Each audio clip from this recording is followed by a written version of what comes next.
Ladies and gentlemen, welcome to the main event.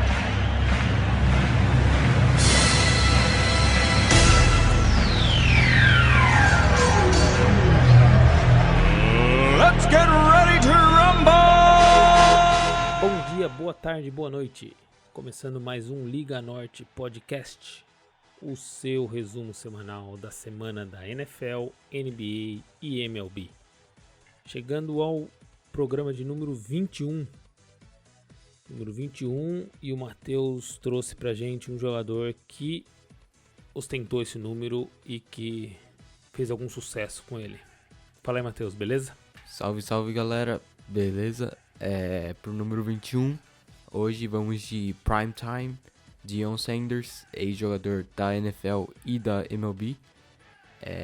Ele que é Hall da Fama no futebol americano e também foi eleito pro Top 100 da NFL, né, que saiu nesse último mês. Ele jogava de corner e também no final da carreira jogou de safety e também foi um dos melhores retornadores da história de punts e kickoffs.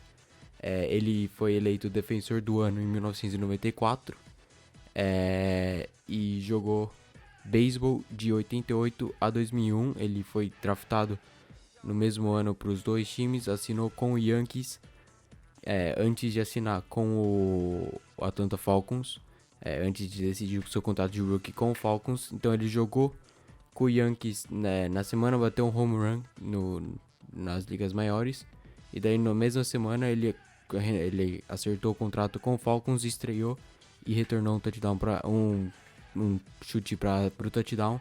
Então ele se tornou o primeiro jogador a conseguir um home run e um touchdown na mesma semana.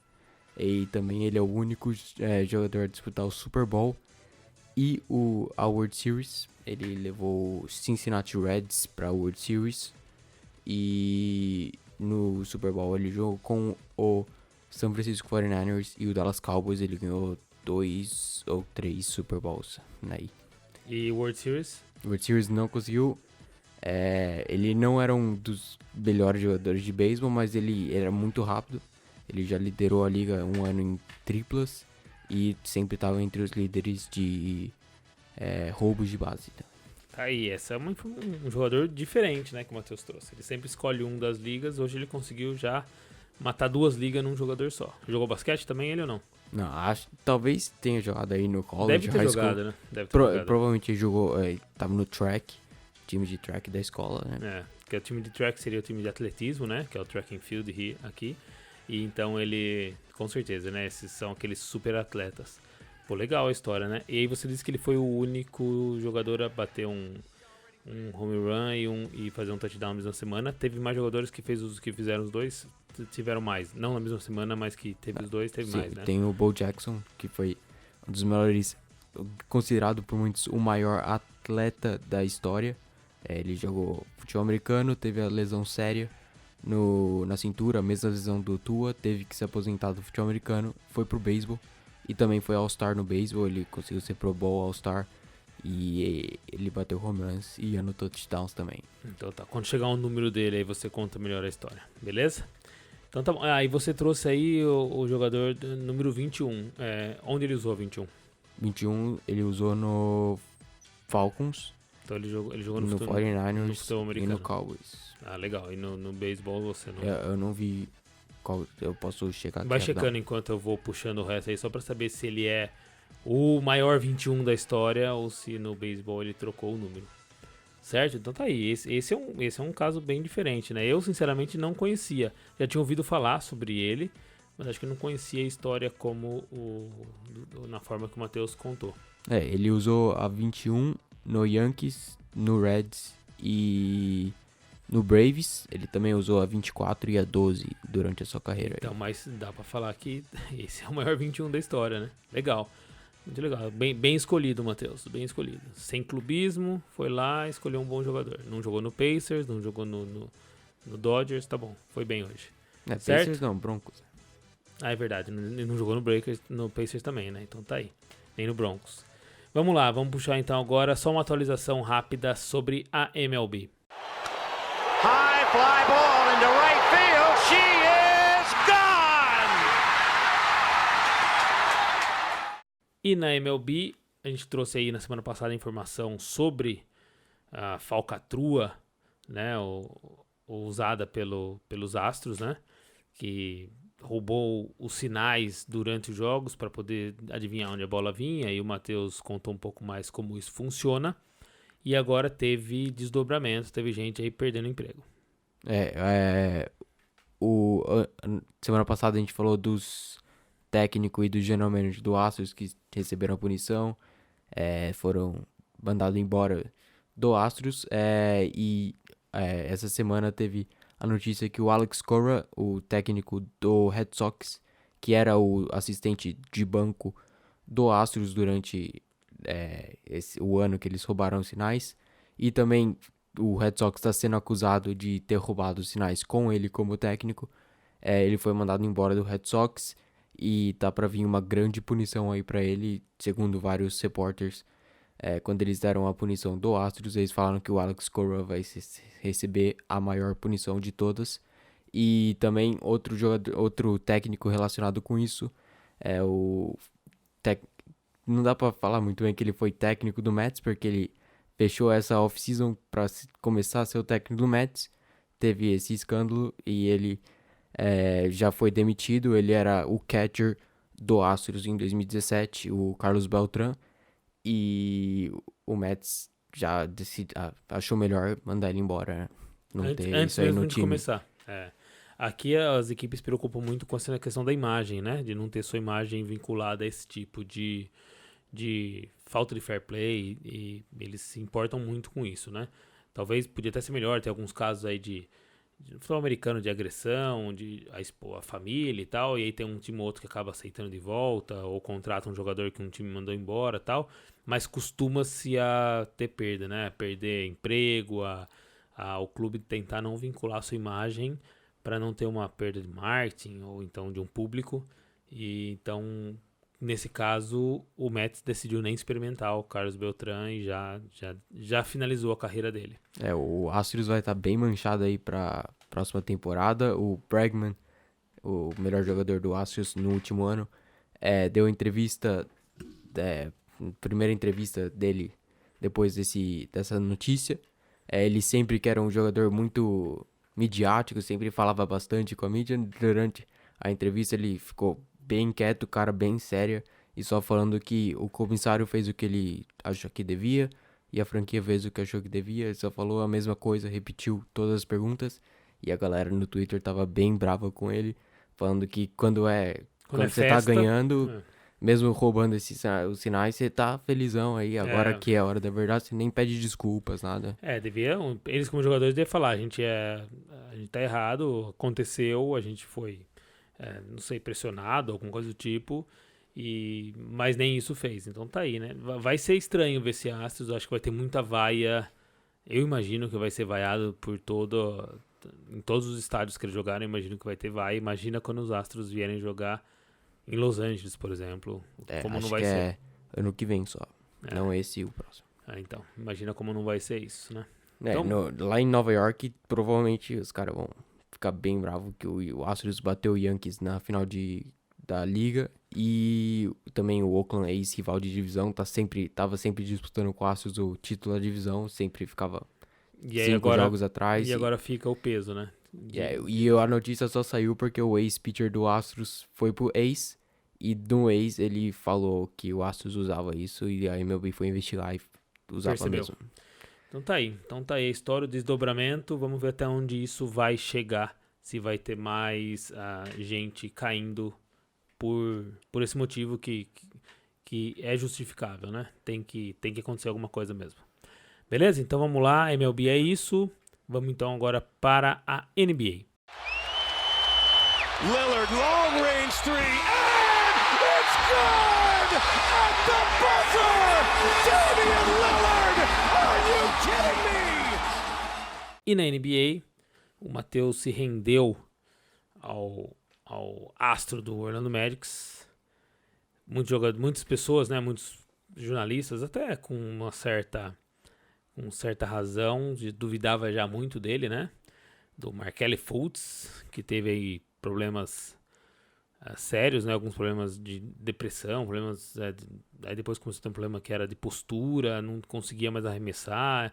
Ele fazia no lance livre, ele fazia um Pan fake. pan fake, e Ficava balançando a mexendo bola no chutar. entre as mãos. E ele que veio com uma porcentagem de chute de 3 do college, uma porcentagem boa, era um bom chutador, isso foi lá pra baixo, né? Lesão no ombro, aí crônica, era lesão. Só pra lembrar, ele foi a primeira escolha, né, no draft dele. E aí o Orlando decidiu apostar.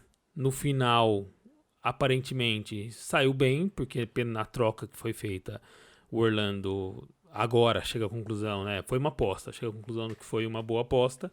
E ele tá aí, parece que já tá com 34%, 35% de chute de 3.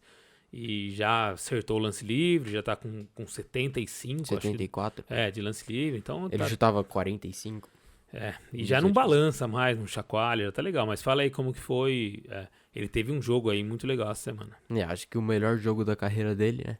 Contra o Lakers nessa última semana. O Magic veio para Los Angeles e conseguiu a vitória. Foi a primeira vez que o Lakers perdeu para um time que tava com mais derrotas do que vitórias. Mesmo assim, o Magic, mesmo tendo mais derrotas, eles estão em sétimo do leste e tem grandes chances de conseguirem ir para os playoffs de novo. E o Fultz conseguiu um triplo-duplo contra o Lakers.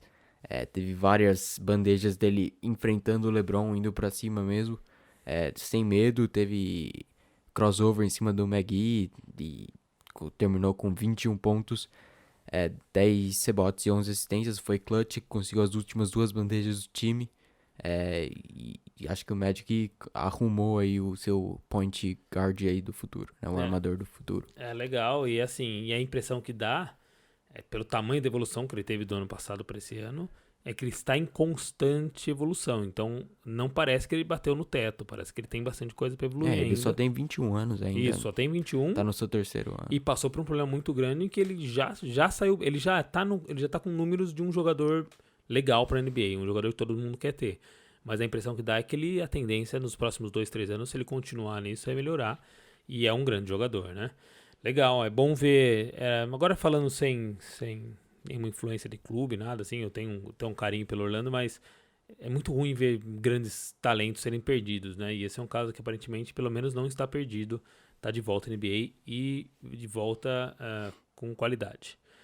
Vamos falar então agora talvez uma das surpresas também, não é tão surpresa assim, mas que teve um momento ruim, mas que agora tá legal de assistir, que é do Memphis Grizzlies, certo? Eu acho que foi pelo jeito que eles estão agora, grande surpresa, 8º no Oeste. Antes de hoje, a gente tá gravando depois dos jogos do Martin Luther King, eles estavam com uma sequência de 7 vitórias seguidas, perderam hoje pros Pelicans, em casa de 10 pontos, mas durante essas 7 vitórias eles ganharam contra o Clippers e contra o Rockets. Contra o Rockets, o Ja Morant arrebentou. O Harden deixava ele livre de 3. Ele ia lá, metia de 3, olhava pra torcida e falava, né? Alguém avisa ele que eu sei chutar. Tava bravo.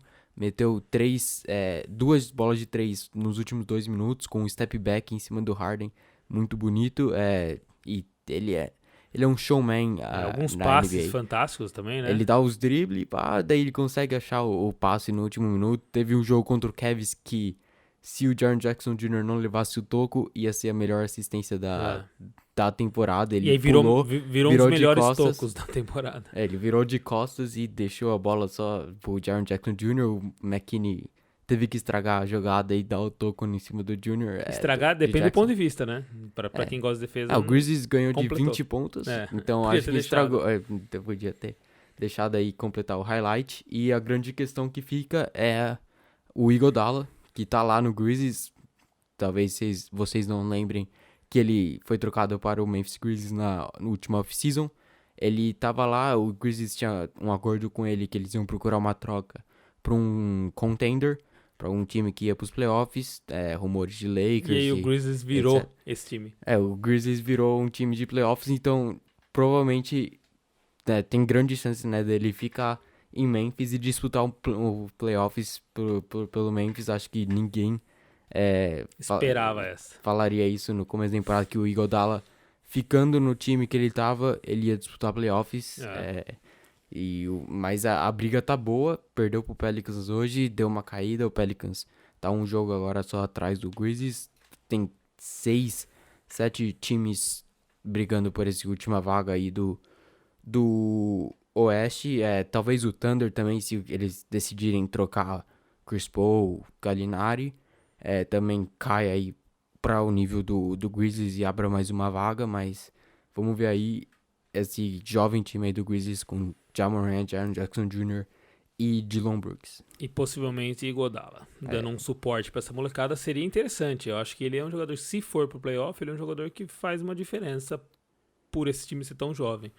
E é um time que dá pra gente imaginar que 2, 3 anos, um time com um punch, um time com chegada, um time com jogadores capazes de fazer a diferença. O Valanciunas também arrebentando lá no garrafão. Teve jogo com 20 pontos, 17 rebotes. É isso aí, um dos grandes pivôs também me agrada muito. Legal, bom ver esse time em quadra. Vamos falar agora então sobre Kyrie Irving, mas vamos falar sobre ele falando e não sobre ele jogando. Kyrie Irving voltou aí na última semana a jogar, ele tava fora desde novembro com uma lesão no ombro, mas depois da segunda derrota que ele sofreu jogando, né, ele deu a entrevista depois do jogo falando que o Nets precisava de um time de suporte melhor, e citou nomes tipo o KD, tem o Tempo, tem o Spencer Dinwiddie, tem o Caris LeVert, o DeAndre Jordan, mas acho que a gente precisa melhorar o resto, e acho que isso ficou um pouco foi um pouco forte aí pro time, né? Ele citou o DeAndre Jordan e não citou o Jarrett Allen, que vem jogando muito melhor que o DeAndre Jordan, bem mais novo, muito mais potencial aí. Com cabelo muito mais bonito. E então deixou aí. E o time do Brooklyn é jovem, então... Não, e o que é engraçado... Teve o que aconteceu com o Lakers ano passado, quando teve os rumores de trocas do Davis, o time parou de jogar. Então, mas o que me mais impressiona é assim, como estava esse time antes da chegada do Kyrie Irving e do KD, certo? O que esse time fez ano passado? Playoffs com o D'Angelo Russell jogando muito. Só com o D'Angelo. Então, assim, né? Será? Um dos motivos de terem escolhido esse time, essa franquia, não é um pouco da estrutura que tinha, de tudo. Então, assim, fala demais mesmo, né? A impressão é que ele não tem a capacidade de ser líder de um time, de ser o cara da franquia, porque se ele põe toda a franquia contra ele não vai conseguir liderar essa franquia para lugar nenhum. Ele tem que torcer pro Durant voltar logo, pro Durant assumir essa... Aí muda. Essa liderança. Aí eu sou obrigado a dizer que não sei se na liderança muda, mas na quadra o Durant é meio bastante. quietão, mas ele sabe. Ele já ganhou títulos, ele nunca teve problema de vestiário. Já teve problema no Twitter, já com as contas falsas, mas de vestiário ele parece ser bem tranquilo, e o Kyrie Irving precisa aprender aí com o Durant. E estão falando sobre a volta do Durant esse ano ainda, né? Para os playoffs. Ele falou que não vai. Ele falou que não volta. Falando em voltas aí do Durant, relacionado ao Durant, o Klay Thompson tava aquecendo já nessa última semana aí pelo Warriors, chutando bola de 3. Bem provável que ele não jogue essa temporada, porque o Warriors já acabou. Não tem porquê, né? Mas ele tá lá, já tá chutando, e o Curry falou que ele volta dia 1 de março. Ele quer voltar dia 1 de março, então acho que pro torcedor do Warriors é uma coisa boa pra ver, né? No final de temporada que não vai estar disputando nada, vai ter a volta do Curry. E dá também um alento de saber que respiramos um ano, descansamos, vamos ver se isso vai trazer pelo menos algum benefício pro Warriors, de uma escolha legal e de um time forte pro ano que vem. Beleza, então vamos falar aí sobre os jogadores da semana. Primeiro, 2 jogadores que o Matheus é muito fã. Fala aí, Matheus. Ben Simmons e Kawhi Leonard levaram o prêmio aí. Ben Simmons jogando bem. Será que o Ben Simmons vai levar o prêmio de Rookie of the Year? Provavelmente aí vai estar na disputa com o Ja Morant, mas o Ben Simmons, desde que o Embiid quebrou o dedo, tá jogando muito. Ele teve média de 21 pontos por jogo 9 rebotes, 7 assistências e roubo de bola. Na semana, o Sixers só perdeu um jogo, que foi para o nosso querido Indiana Pacers. Nosso querido. Boa. E o Ben Simmons hoje, contra o Nets, teve o seu career high, 34 pontos. Eu fiquei meio impressionado que o career high dele é 34 pontos. Ele jogou 3 anos. Um jogador que joga na qualidade que ele joga. Eu também achava que era mais. Já foi All-Star. 34, mas ele conseguiu o triplo-duplo. Várias assistências. Ele tava jogando de pivô uma hora. Ele tava sendo marcado pelo Jar Allen. Daí foi meio apelação aí pela parte do Sixers. Jogar com o Simmons e 4 chutadores de 3. E também na defesa ele arrebenta. Ele e o Matisse Thybulle, o rookie do Sixers, eles não cedem pontos pra ninguém. O jogo hoje contra o Nets, o Nets estava ganhando de 9 pontos. Eles começaram a apertar a marcação. O Nets parou de fazer ponto por 5 minutos, ficou sem fazer ponto. Então vai ser bem difícil aí jogar contra os Sixers nos playoffs com essa defesa. E com o Embiid no meio também, dando tocos, né?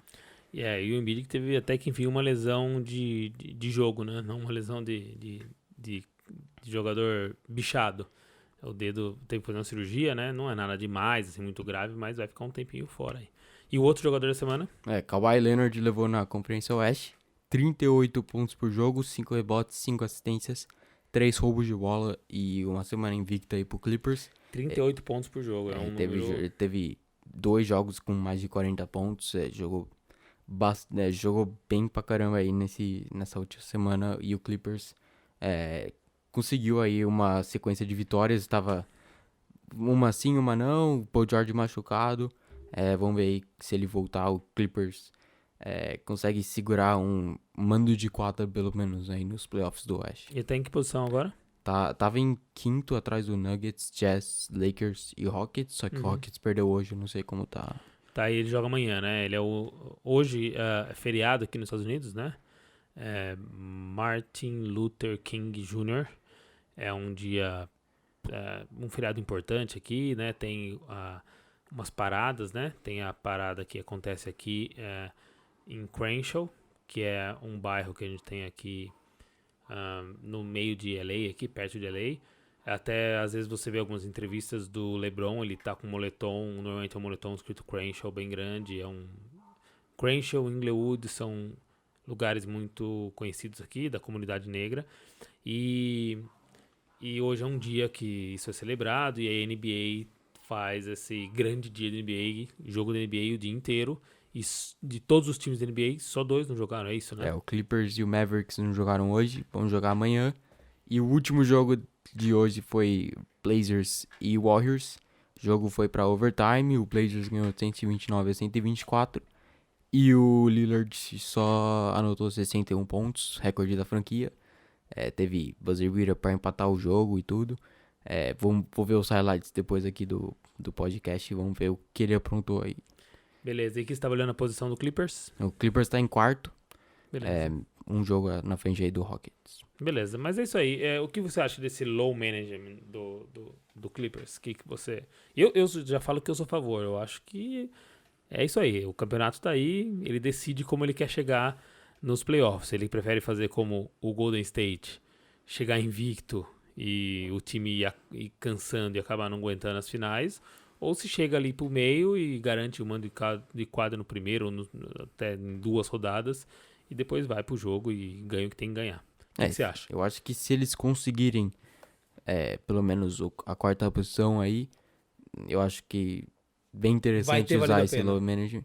Eu preferiria que eles fossem o terceiro para ter uma final de conferência Lakers e Clippers, porque o Lakers provavelmente vai ser o primeiro e se o Clippers sendo o quarto, os dois ganham o primeiro round e vai ser na semifinal de conferência.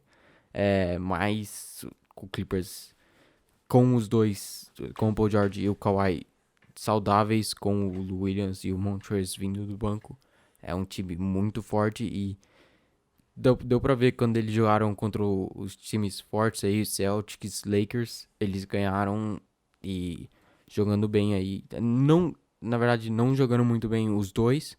Paul George tava um pouco mal, mas o Kawhi sensacional. E quando o Paul George E a chegar ao tendência é nível dele... entrosar mais, né? Cada dia mais. Então a tendência é só melhorar. Eles devem chegar voando nesse final. E só falando um pouco então dos jogos de hoje. Hoje teve aí Lakers levando um pau do Boston, né? Que já me fala um pouco assim, quando eu vejo... E o Lakers completo, né? E me dá um pouco de medo ver esse resto do time do Lakers aí, tirando os principais, dá um pouco de medo. Não sei se o Lakers tem time para ir tão longe como todo mundo pensa, mas tudo bem. O que mais tivemos aí? Fala alguns jogos que te lembra de hoje. Heat e Kings, Falou que overtime. todo mundo do... Todo o topo 6 inteiro do leste ganhou, menos o Pacers, perdeu de 30 pontos do Utah Jazz, tava num back-to-back aí, jogou em Denver ontem. Ganhou em Denver, né? E jogando em Utah hoje, duas cidades com altitude alta, né? E então acho que foi difícil aí hoje pro Pacers não conseguir assistir o jogo. Sair desses dois jogos com uma vitória já é um grande resultado, né? Vamos pegar alguns times mais fracos aí no próximo 3 jogos pra a volta do Oladipo semana que vem, quarta que vem.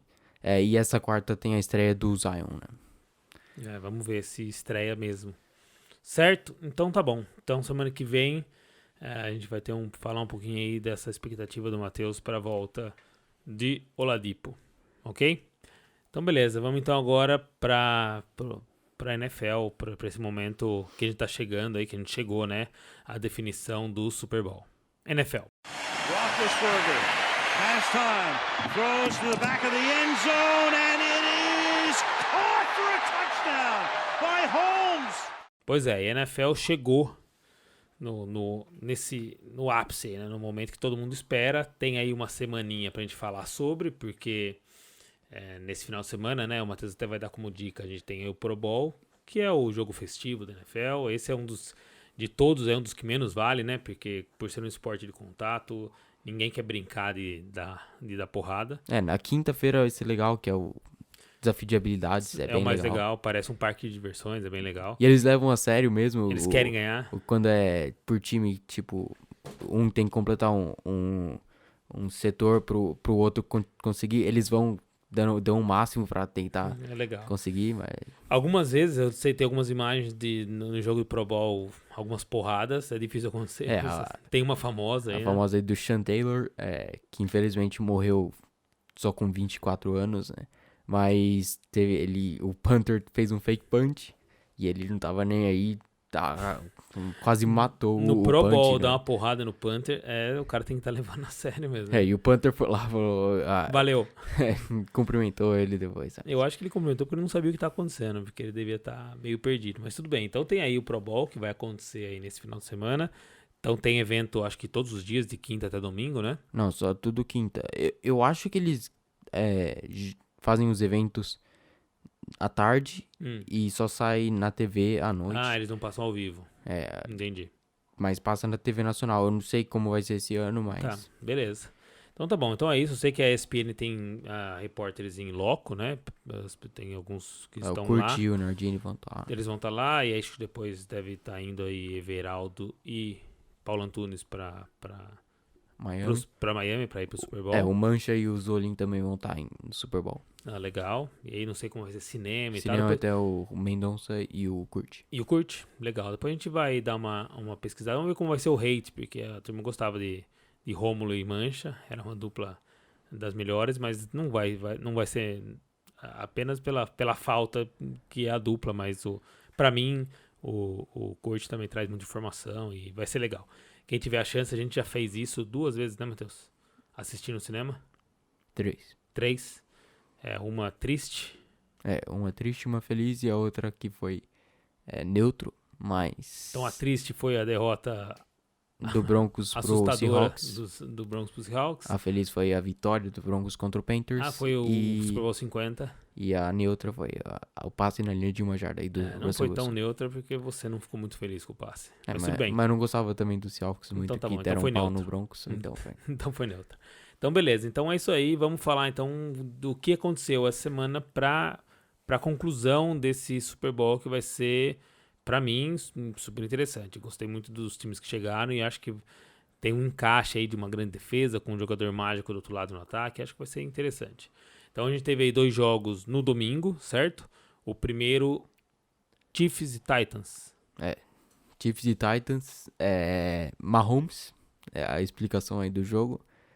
O cara liderou o time em jardas terrestres e aéreas.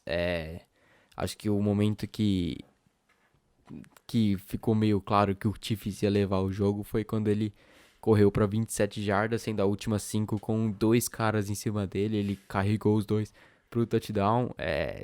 Foi sensacional. A defesa do Titans não tinha o que fazer, porque se eles só mandavam 3 para pressão do Mahomes e marcava com os outros 8, porque os wide receivers do Chiefs são muito rápidos. Até o Travis Kelce, que é o tight end, ele é muito atlético e é bem rápido. Então ficava só os 3 na pressão do Mahomes. O Mahomes conseguia sair do pocket facinho e tava todo mundo marcando os wide receivers no fundo do campo. Então o Mahomes ficava livre para correr. Ele parecia o Lamar Jackson correndo com a bola ontem. Mas foi um grande jogo aí do ataque do Chiefs. A defesa do Titans não teve resposta. E o ataque do Titans, depois da metade do segundo quarto, não conseguiu. O Derrick Henry estava sendo parado. Tudo bem que ele ganhava umas 5 jardas, mas estava sendo parado. E daí o Tannehill não conseguiu liderar o time passando a bola.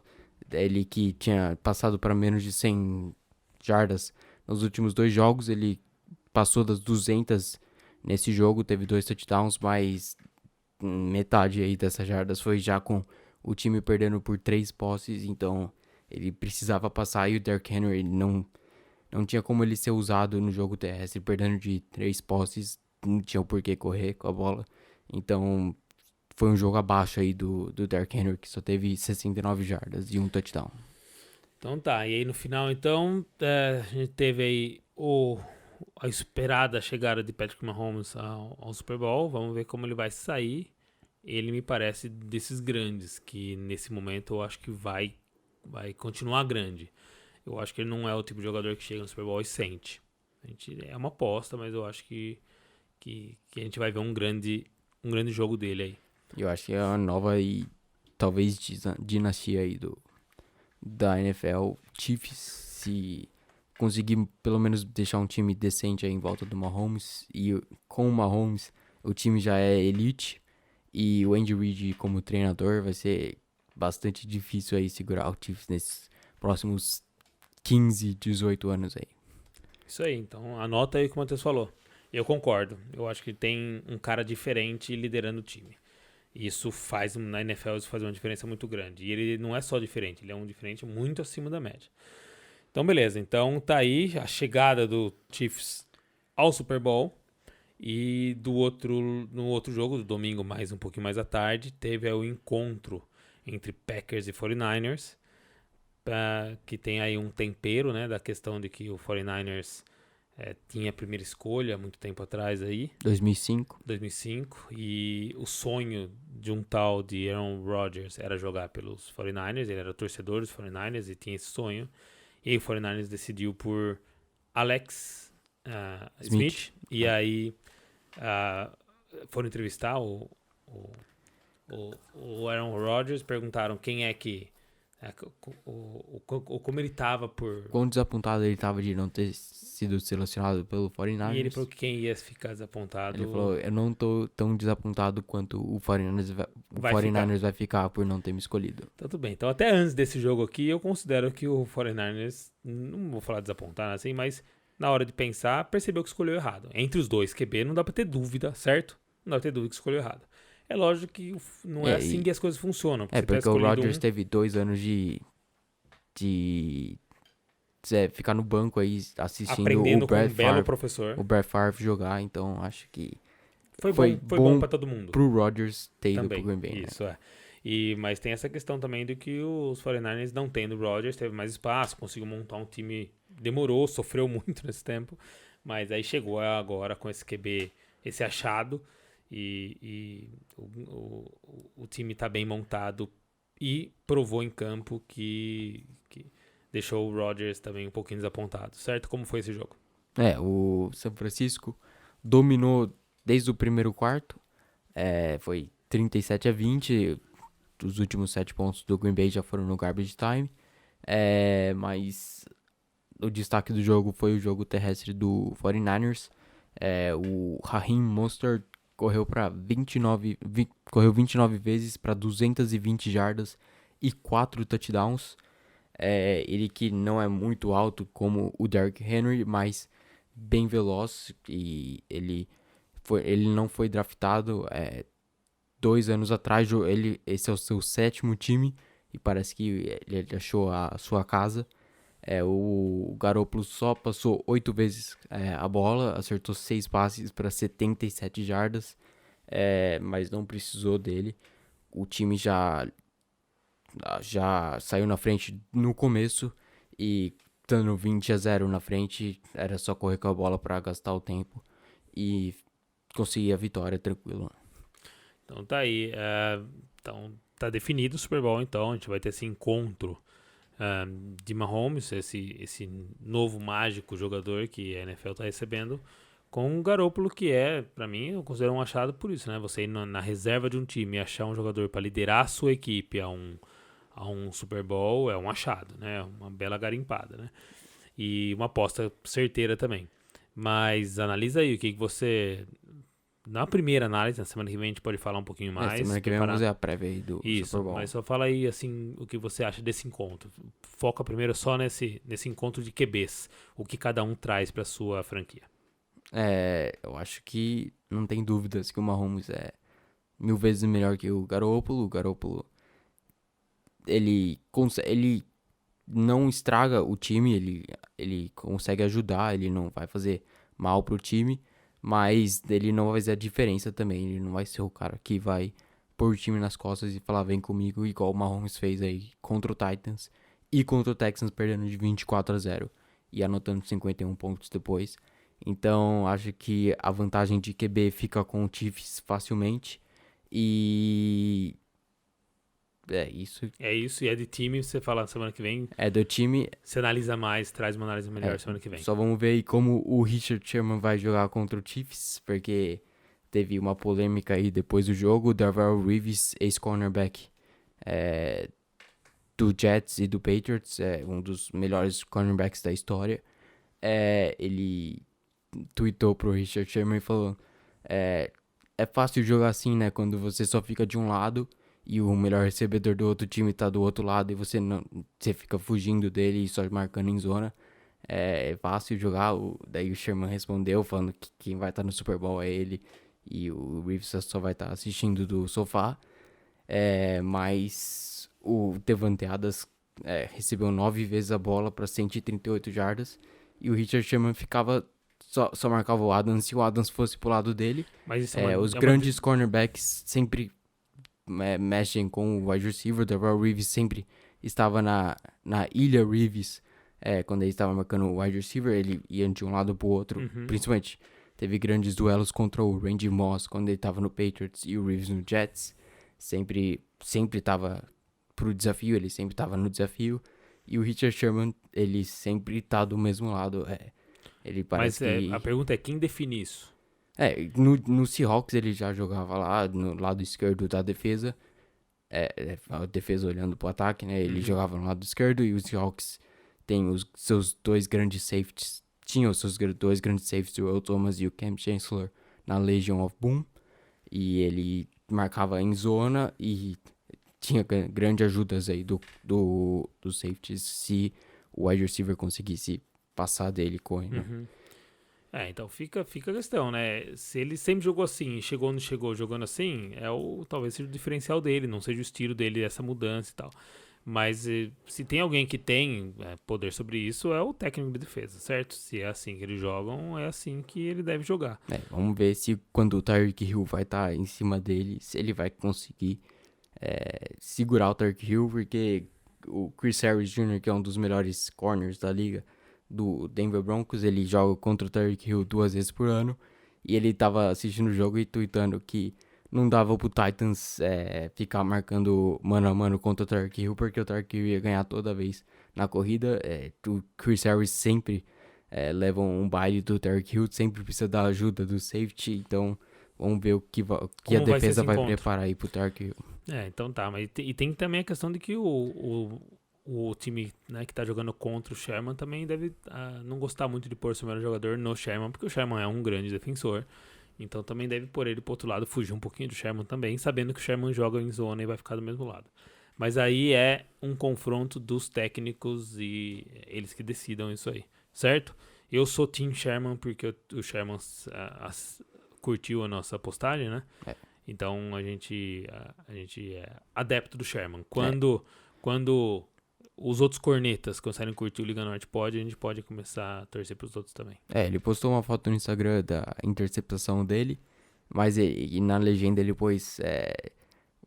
O Davante Adams me deu um pau no jogo, então eu precisava ter um momento de glória, pelo menos, e foi a interceptação no final do jogo. Ele falou, congratulations to Davante Adams, mas eu tinha que fazer alguma coisa pro meu time também, e ele teve a interceptação no final do jogo, né? Então tá aí, eu gosto muito desse trash talk, acho legal eles falando e dando essa provocada, acho que isso dá uma apimentada no jogo. Isso me lembra Vampeta e os Bambis, né? Quem lembra. Beleza? Então tá bom. Vamos agora dar a dica, que é meio óbvia, né? Do final de semana, porque não tem jogo na MLB e da NFL só tem um jogo. Não é o jogo, mas tem um jogo. Qual que é a dica? Pro Bowl, NFC contra AFC, às 5 horas da tarde aí no Brasil. Aproveita a dica e fala assim, o que tem pra ver nesses dois times? O que as pessoas assistam e procurem por o quê? Quem jogador que você acha legal ver nos dois times? Não sei, a defesa não vai fazer muita coisa. Como sempre. Mas vai ter jogadores de defesa jogando no ataque também, vai ter... Então essa é a dica, é ver a zona. Tipo aquele jogo de futebol do carnaval que a turma faz no Brasil, os homens vestidos de saia e bebe e vai jogar bola, mais ou menos isso. Isso aí. Então beleza, então tá aí a dica do Matheus. Vai ter vários fake punts, fake field goal, vai ter. Isso é legal, e eu acho legal, alguns anos que eu assisti no passado, esses jogadores de defesa indo pro ataque, eu acho interessante. Você vê que eles dão uma descarregada. É o momento deles. Então tá. Então fica a diversão pro domingo aí. E aí a dica séria agora, que é um jogo da NBA. NBA, Nuggets e Rockets em Houston na quarta-feira. Vamos ver se o Nuggets vai ter o time saudável, né? O Jamal Murray, o Gary Harris e o Paul Millsap não jogaram aí os últimos 3 jogos. Mas vamos ver se eles vão estar prontos para jogar contra o Harden e o Westbrook, que vem de 2 derrotas aí, uma contra o Lakers, que o Lakers dominou o segundo tempo, e contra o Thunder, eles estavam ganhando de 20 pontos, e o Thunder ganhou o último quarto de 25 pontos e ganhou o jogo. Então, vamos ver como eles respondem. Vamos ver se o Rockets tem bala na agulha, né? Todo mundo esperando e vamos ver o que esse time consegue mostrar. Então beleza, então é isso, hoje um pouquinho mais curto do que o normal, sem muita notícia na MLB, a NFL com apenas 2 jogos para analisar, e aí fica então a nossa preparação e a preparação do Matheus, a promessa do Matheus de trazer uma análise pro Super Bowl na próxima semana, certo? Você analisa também a parte artística, o show do intervalo? Não sei se eu vou conseguir. Talvez você esteja. Vamos ver. Trazer uma análise do show do intervalo, talvez uma palhinha, cantar um pedaço. Vamos ver o que a gente. Mas a gente vai gravar antes do Super Bowl. Então, vai trazer uma prévia? Uma prévia, trazer Traz a prévia também da Demi Lovato cantando o hino. Isso, a gente prepara tudo isso aí pra deixar você pronto pra essa emoção que é o Super Bowl. Certo? Eu não sei se vou poder assistir, ainda não sei se vou trabalhar no domingo do Super Bowl, mas esse sim é tipo um feriado. As pessoas, hoje eu tava no trabalho e eu vi uma pessoa que trabalha comigo perguntando pro chefe, falando, você sabe se vai abrir no Super Bowl? Então é esse nível, pra eles Super Bowl... Super Bowl Sunday aqui. Eles sabem que não adianta ter um restaurante aberto, porque vai ficar as moscas, assim, parece final de Copa do Mundo, as ruas vazias, todo mundo nos bares, né, nos bares que tem o foco nisso, ou em casa, reunindo a família e tal. Então vamos ver como vai ser esse domingo de Super Bowl. Beleza? Então a gente tá de volta aí na semana que vem. Obrigado por ficar com a gente até aqui. Só lembrando vocês de seguir a gente nas redes sociais. O @LigaNortePod tá a todo vapor no Twitter, no Instagram e no Facebook. certo? A gente tem um e-mail que é liganortepod@gmail.com. Tem o nosso site, liganortepod.com, e aí tem o podcast disponível em todos os agregadores que vocês já sabem, no YouTube também e no nosso site para você ouvir. Beleza? Obrigado pela companhia. Valeu, Matheus. Valeu, falou. Até semana que vem. Tchau.